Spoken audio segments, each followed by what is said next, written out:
पाप की कमाई खाने से क्या असर पड़ता है।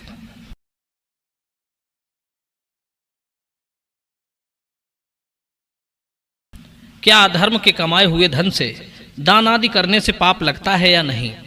जय श्री कृष्ण मित्रों, आज मैं बात कर रहा हूं कि पाप की कमाई खाने से हमारे जीवन पर कैसा प्रभाव पड़ता है। सज्जनों, आज की वीडियो बहुत ही महत्वपूर्ण होने वाली है। आपसे निवेदन है कि वीडियो को स्किप करके मत जाना, वरना सच्चाई से अनभिज्ञ रह जाओगे। सज्जनों, सबसे पहले हम जानेंगे कि पाप की कमाई होती क्या है। पाप की कमाई उसे कहते हैं जिसको कमाने में हमारी कोई मेहनत नहीं लगी है, जो किसी और की मेहनत से कमाई गई। हमने उसकी इच्छा के बिना उससे वो धन लेकर उसका उपभोग किया हो। किसी और की मेहनत के धन की हमने झूठ बोलकर, चोरी करके, उसे बेवकूफ़ बनाकर या जबरदस्ती छीनकर अपने इस्तेमाल में लिया हो। ऐसे धन को पापमयी कहा जाता है। कहने का मतलब, जिसमें आपकी धर्मानुसार कोई मेहनत ना लगी हो, वो पाप की कमाई कहलाती है। ऐसे धन का उपभोग करने वाले का कभी भला नहीं होता। ऐसे लोगों को कभी सुख नहीं मिलता। ऐसा धन कभी फलित नहीं होता। कुछ लोग सोच रहे होंगे कि कैसी बातें कर रहे हो। आजकल तो पाप की कमाई खाने वाले ही सबसे अधिक सुखी मालूम पड़ते हैं। ऐसा क्यों? तो उनके लिए मेरा कहना है, जिस तरह गुड़ के पाक पर बैठने वाली मक्खी या चींटी को गुड़ का स्वाद तो अच्छा लगता है, पर अधिक देर तक उस पर बैठे रहने के कारण उसके पैर उस पर चिपक जाते हैं और वो चाहकर भी वहां से नहीं निकल सकती। उसे वहीं पर अपना दम तोड़ना होता है। उसी प्रकार पाप की कमाई खाने वालों को शुरुआत में तो सुख का अनुभव होता है, लेकिन धीरे धीरे वे उस दलदल में गड़ते ही चले जाते हैं, जहां उनका अंत बहुत भयानक होता है। बंधुओं, इस संबंध में मैं आपको एक छोटा सा दृष्टांत सुना रहा हूं। एक बार एक त्यागी महात्मा जी किसी नगर में धर्मोपदेश के लिए गए थे। 3 दिन तक धर्मोपदेश का कार्यक्रम चला।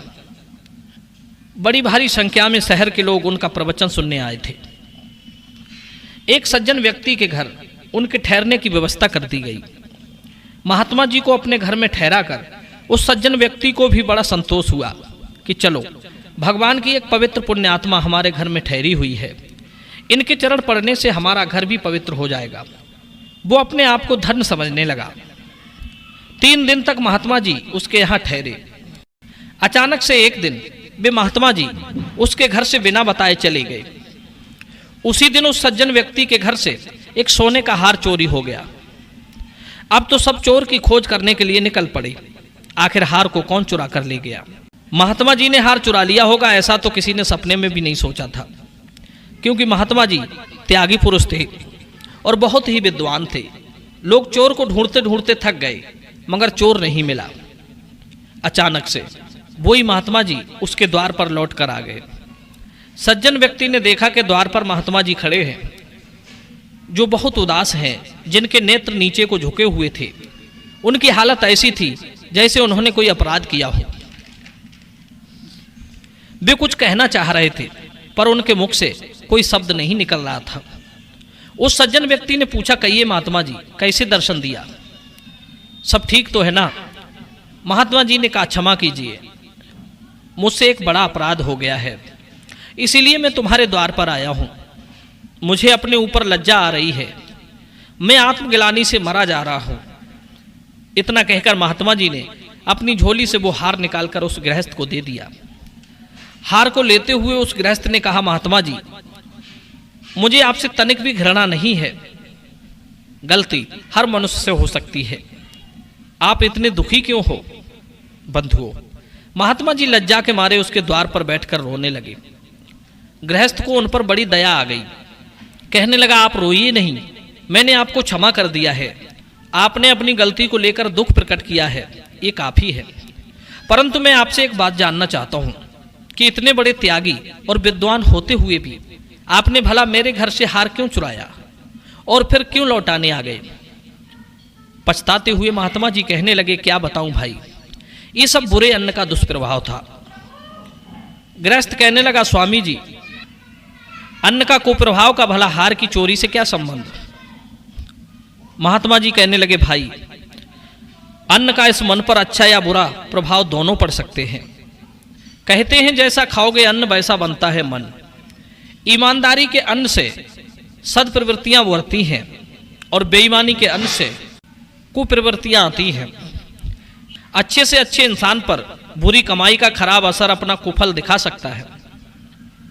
मेरे मन में चोरी का लोभ इसलिए आया, उस दिन मैंने जिस आदमी के घर से भिक्षा ली थी, संयोग से वो एक चोर था। उसका अन्न भी चोरी से लाया हुआ था।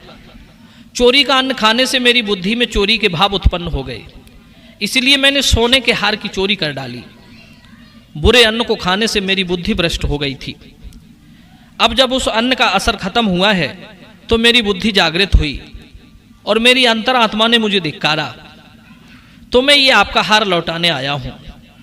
अन्न से मन बनता है, इसीलिए बुरे लोगों का अन्न खाने से बचिए। उसी से पाप की प्रवृत्ति बनती है। वही मनुष्य पूर्णतया सुखी रहता है जो ईमानदारी के कमाए हुए धन का उपभोग करता है।